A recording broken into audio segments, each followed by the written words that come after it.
They didn't say my name. That was the first thing. The voicemail began with my mother's voice crisp rehearsed like she was reading from a script. "Hi, we've made a decision. We're restructuring Roads Manufacturing. Effective immediately, you're no longer part of the business. You'll be hearing from our attorney." Then, silence. Not even a thank you. Not even a Vivian. It was always my name on the invoices on the balance sheets on the refinancing papers, but not on this message. I played it again, slower. Then, once more, just to be sure I hadn't missed a second message, something warmer tucked behind the first. There wasn't. My name is Vivian Roads. I'm 38. I've been with Roads Manufacturing Group since I was 21. That's 17 years. 17 tax seasons. 17 Decembers without a full vacation. The company carries my family's name, my grandfather's name technically, but I was the one who held it upright when it started leaning. And now I was out. Not with a conversation, not with a meeting, just a voicemail. I sat in my kitchen in Seattle, mug still full of coffee but gone cold. The sound of the refrigerator hum was louder than usual, or maybe it was just the silence pressing in behind her words. My father didn't speak in the message, but I knew he was there. I could hear his quiet exhale after she said attorney. A soft punctuation to their decision. His name is Graham Rhodes. My mother's Elaine. They built the company together after my grandfather passed, but it was my hands, my hours that kept the gears turning. They made a decision. Together. I could have called them back, asked why, begged for some part of the truth. I didn't. Instead, I opened my laptop, found the email chain with the lawyer I'd met at that boring finance conference 2 years ago in Phoenix. In the message, I didn't explain. I didn't ask for advice. I just wrote, "It's time. Let's talk options." Then I hit send. The first time I walked through the factory floor at Roads Manufacturing, I was 21. My shoes were too clean, my suit too formal. I remember one of the line managers joking that I looked like I'd gotten lost on my way to a bank interview. He wasn't wrong, but I was eager, naive, and stubborn enough to learn. My grandfather, Richard Rhodes, had started the company in 1967 with one welding machine and a handshake. He passed away just after I finished college, and the company was passed to my parents, Graham and Elaine. 50% to my father, 30 to my mother, and 20 set aside unspoken for when my older brother Zach decided to join the legacy. He never did. Zach preferred startups and co-working spaces. He said metal fabrication was too dusty for someone with vision. He moved to Austin, failed upward 3 times, and eventually came back to Oregon. Not to the factory floor, though. Straight to the strategic direction office. Meanwhile, I had stayed. I started in procurement, moved into payroll, took night classes to understand supply chain logistics, then became the one they called when the books didn't balance or the loan paperwork needed rewriting before morning. No one said thank you, but they stopped questioning whether I belonged. My mother used to tell people I was the numbers girl, like I was still 12 and doing her checkbook at the kitchen table. "Viv keeps us all grounded," she'd laugh. Don't know what we'd do without her. Funny thing is, I believed that. I lived in that sentence for years. I wore it like armor. Until the year I pulled a second mortgage on my house to keep the payroll running when 2 key clients defaulted. I never told anyone, not even my parents. I just sent the funds under a shell LLC so it wouldn't look like desperation. I called it stabilization liquidity in the quarterly report. The next quarter, when things evened out, I overheard my father telling a board member Zach made a smart call on that invoice strategy. Proud of the kid. Zach hadn't opened QuickBooks in months. I swallowed it, like always. I told myself it didn't matter who got credit as long as the company stayed afloat.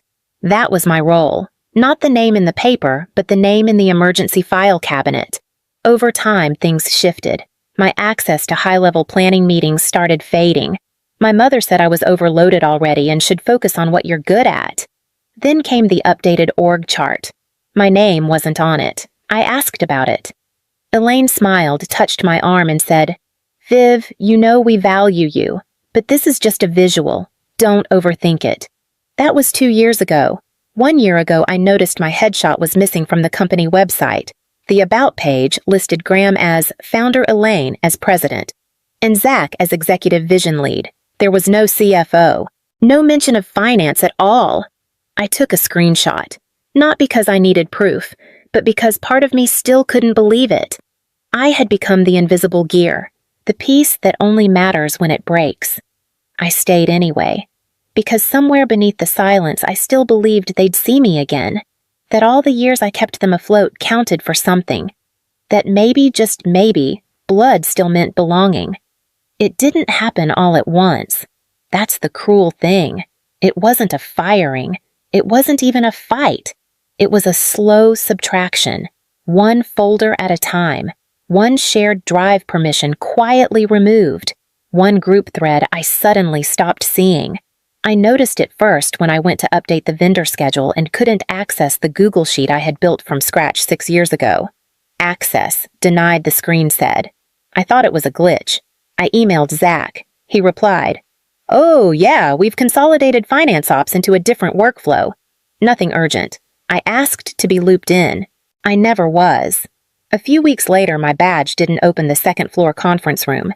Elaine said the system had changed and she'd check on it. She never did. One by one, the parts of the company that had once passed through my hands now moved without me. Faster. Messier. But no one seemed to care. Then came the annual shareholder packet. For the first time, it arrived late and printed, not emailed. My copy was missing key schedules. The charts were different. The language was softer, more forward-facing. I recognized Zach's tone all over it. But what caught me most wasn't the numbers. It was the signature block. Elaine, Graham, Zach. 3 names, not 4. I checked the official documents. My ownership was still there, 40%, but on every memo, every proposal, every policy shift, I had vanished, and this time there was no refrigerator hum to drown it out, just absence, just blank space where I used to be. They didn't argue me out. They just made me optional until I wasn't anything at all. I thought of confronting Elaine. I thought of saying, "You once told me I was the glue," but then I found the PDF version of the restructuring notice, the one sent to legal. I wasn't supposed to see it. At the bottom, next to the signature lines, I saw the name listed under initiated by.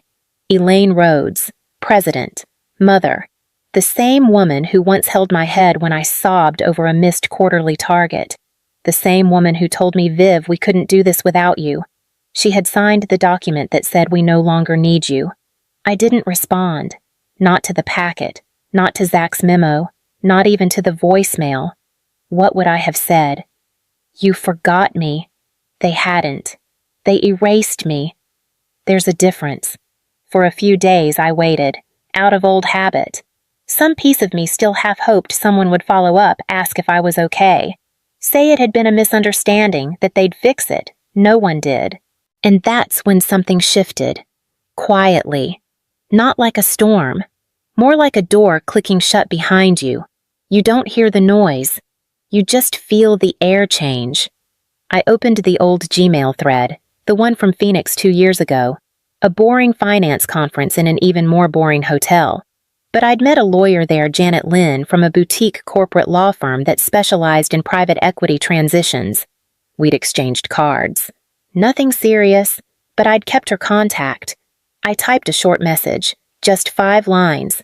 No emotion, no backstory. "Janet, I'm ready to explore options regarding my 40% ownership stake in Roads Manufacturing. There have been internal changes. Let me know a good time to talk. Vivian Roads." Her reply came within the hour. "Understood. I'll loop in our team. Quiet diligence first. No alerts." That phrase stuck with me. Quiet diligence. It felt like a language I finally understood. While they were restructuring me out, I was preparing something else.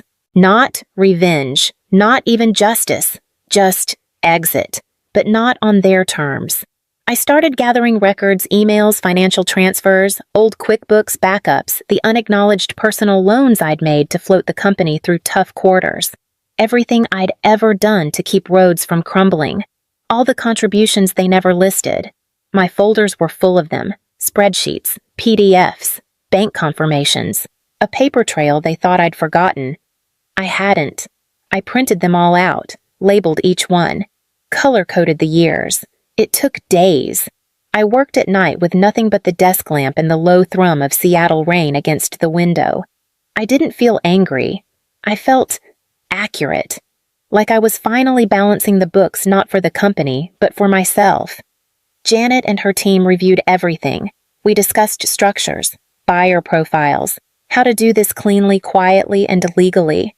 I didn't tell anyone, not friends, not even my assistant at work. They had taken 17 years of presence and condensed it into a single voicemail. I would take that silence and make it expensive. We didn't meet in a conference room. We met in a corner booth at a quiet restaurant in Bellevue, just across the lake from Seattle. No logos, no paperwork on the table. Just tea conversation and confirmation. The man across from me introduced himself as Daniel Meyer. He was polite, understated gray sweater, calm tone, no pitch deck. His firm specialized in acquiring minority stakes in mid-size family businesses, especially ones showing signs of transition turbulence. That's what he called it, transition turbulence. I called it abandonment. Janet had connected us, quietly, legally, precisely. Daniel didn't ask me to bash my family. He didn't need to. My data had spoken for me. The cash infusions, the off-book payroll rescues, the overlapping loan guarantees I had covered for my personal assets. He nodded as he flipped through the binder I'd prepared, color-coded tabbed by year with copies of the QuickBooks reports that no longer matched what the board now claimed. You were the stopgap, he said simply. They leaned on you until they didn't need to anymore. Or thought they didn't. I said nothing, just watched the steam rise from his cup. Over the next week, his firm ran their own diligence. They requested access to board minutes, partnership contracts, equipment lease schedules. Most of it was public record or accessible due to my standing stake. What they found wasn't clean. A line item marked strategic reinvestment traced back to a failed expansion project in Texas, a location Zach had personally backed and Elaine had championed.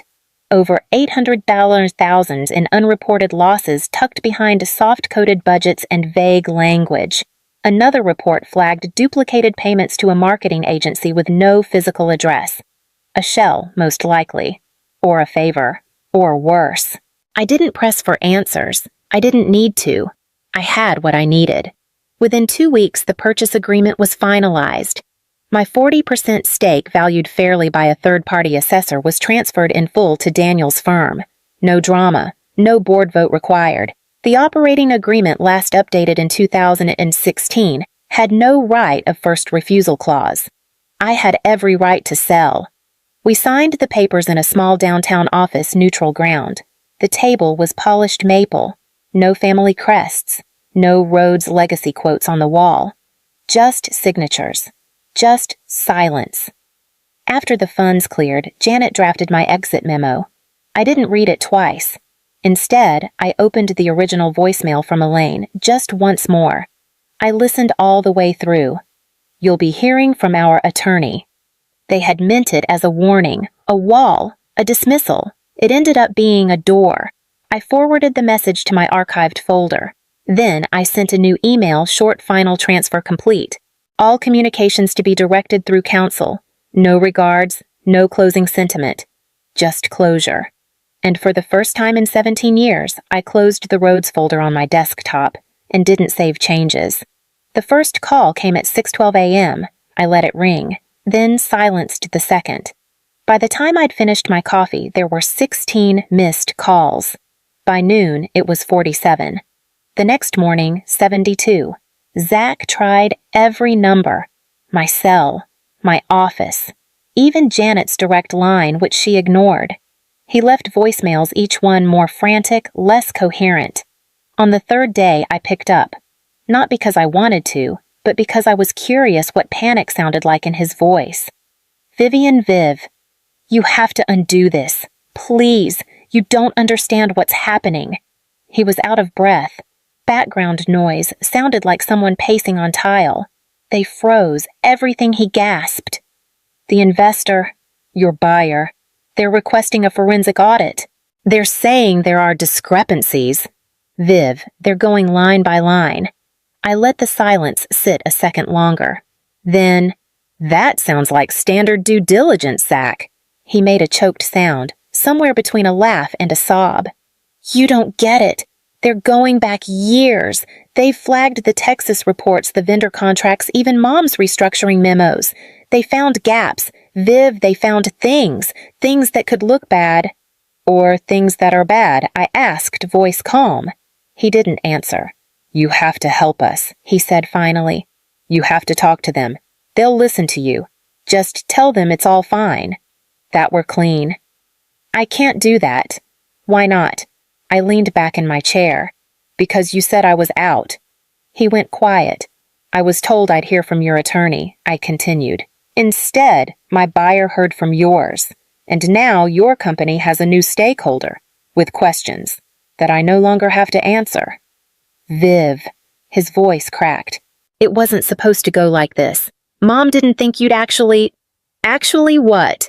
He hesitated. Actually leave. Not like that. Not sell your shares. Not to them. I waited. You were supposed to fight for it, he said low. That made me pause. Because for a moment he sounded almost honest.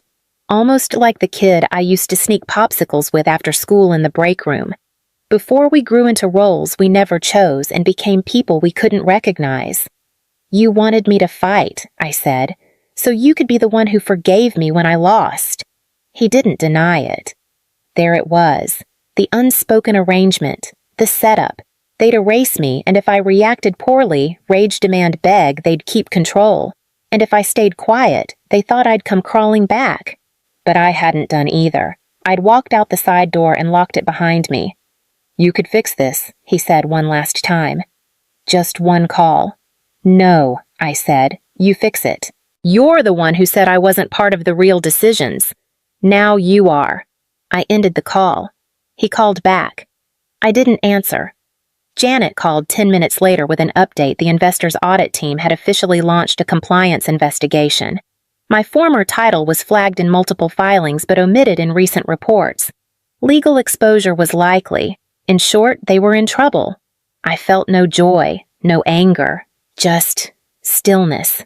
Like I'd finally stepped outside the storm I'd been standing in for 17 years without realizing it. A few days later, I received an email from Elaine. Not to apologize, just one line. Can we meet privately? No lawyers. I didn't reply. I printed the email, slid it into a folder, labeled it after. And just like that, the collapse wasn't loud. It wasn't a bang. It was quiet. Like a building falling in slow motion after the last support beam is quietly pulled away. I didn't block them. I didn't need to.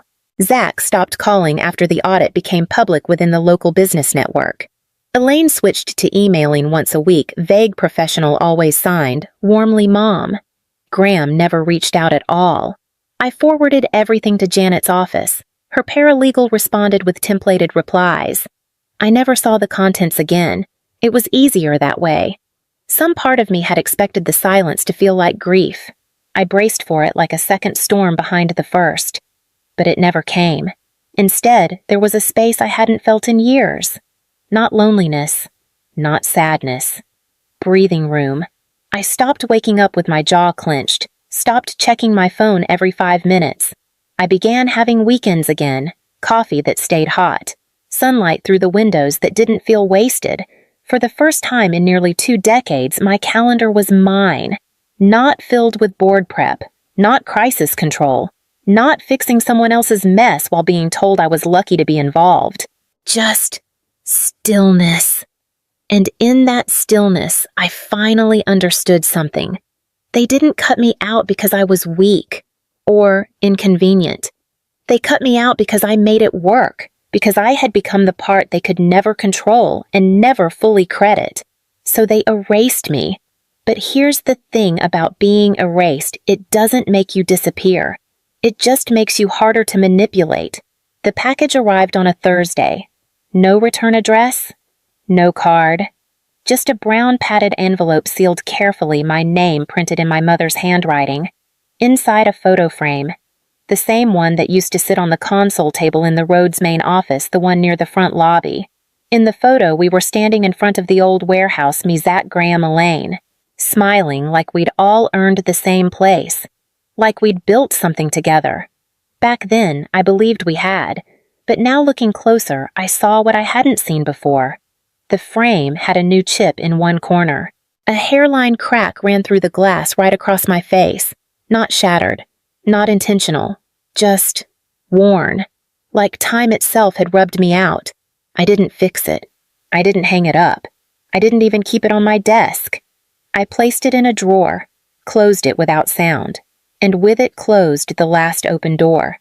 No rage. No need for closure. They had said, "You're out." And I had answered, "Understood." That was enough. Sometimes the final word isn't something you say, it's what you choose not to. And sometimes the most honest picture of a family is the one they try to return to you because they can't stand to look at it anymore. If you've ever been quietly written out of the frame, not for what you did wrong, but because they couldn't stand how much you held together, you don't have to explain. Just leave one symbol below.